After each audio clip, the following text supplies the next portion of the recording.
All right, so let's address rotating versus static IP addresses, what the differences are and what you need to know. So rotating and static IPs are inherently different. They aren't similar. What you have at your home is most likely dynamic with a static IP. So you probably have something static and perhaps maybe it's also dynamic at the same exact time. So your IP might show you one number and it might go ahead and rotate in the back end. So static does not move, all right? So that's the IP that you're assigned, and that is your only IP. Now here's a problem, is let's just say from the previous video that you saw with instant proxy, right? If we get an IP that was flagged already and somebody else used, your account that you log into Facebook with is pretty much fried, it's burned.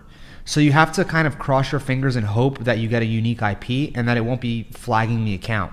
Now the reason why I like residential rotating IPs is because of the fact that you can set your own unique IP. So you don't have to go into a shared pool of IPs, you go into your own exclusive batch of IPs. However, you can't have a static IP. You can, it's just super expensive to have a static residential IP.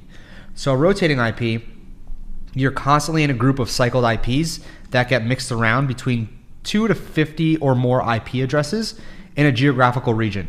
Now it could be just the US where it's cycled. It could be, the state of Florida where it's cycled. It could be Fort Lauderdale, in Florida where it's cycled, right? So the more granular you get, the more legitimate it looks. And typically you're using rotating residentials for real profiles. So real profiles that you're either renting, borrowing, using, whatever it is from somebody else.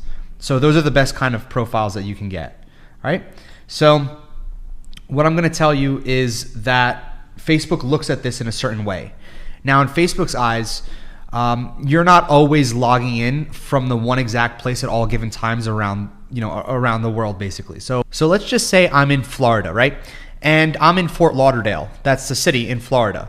So let me go ahead and explain this to you. If you go to, let's just say a local cafe, let's just say a Starbucks, right? You go to Starbucks and you log into Facebook on your phone. Well, what happens when it pings a cellular tower, or what happens when you go to another location that has Wi-Fi, right? It's not like you're always in that one Starbucks for your entire life logging into Facebook. So with a static IP, you're essentially doing that. You're logging in and telling Facebook, hey, look, this is the only place that I'm ever at on this computer with this IP, period. So you don't travel, you don't do anything. With residential rotating, it looks more natural. It looks like you're moving around. It looks like you're an actual human where your device keeps pinging off of different locations. So in Facebook's eyes, you have to really narrow that down. And again, it really depends on the accounts you get. This is why it's so important. A lot of people don't realize this. A lot of people try to get real accounts, put them on static IPs and wonder why it doesn't work. And people try to get fake accounts and put them on rotating residentials and wonder why they don't work as well. Each account has a different purpose with IPs. Very important that you understand this. Rotating residentials are for real profiles from real people that you can get their city location from as well. And if you buy accounts, the accounts that I use in bulk, you have to use static IP addresses for them. And again, like I said, you have to use static IP addresses for them because of the fact that they're not necessarily real accounts here. They were created maybe in a farm or whatnot. So again, just keep in mind, different accounts have different uses for the IPs that are needed and the proxies that are needed for these accounts. Like I said, and I'm gonna reiterate this fact again, the best type of account you can also get is one that's real. Put it on a rotating residential IP. The second best runner-up is you go ahead and you buy these farmed accounts and you put them on a static IP like instant proxies. That is how we're going to go ahead and get that workaround. But again, a static just remains the same throughout the entire lifespan of the actual account longevity. And rotating is constantly getting a new dynamic IP address. So that's the main differences between the two.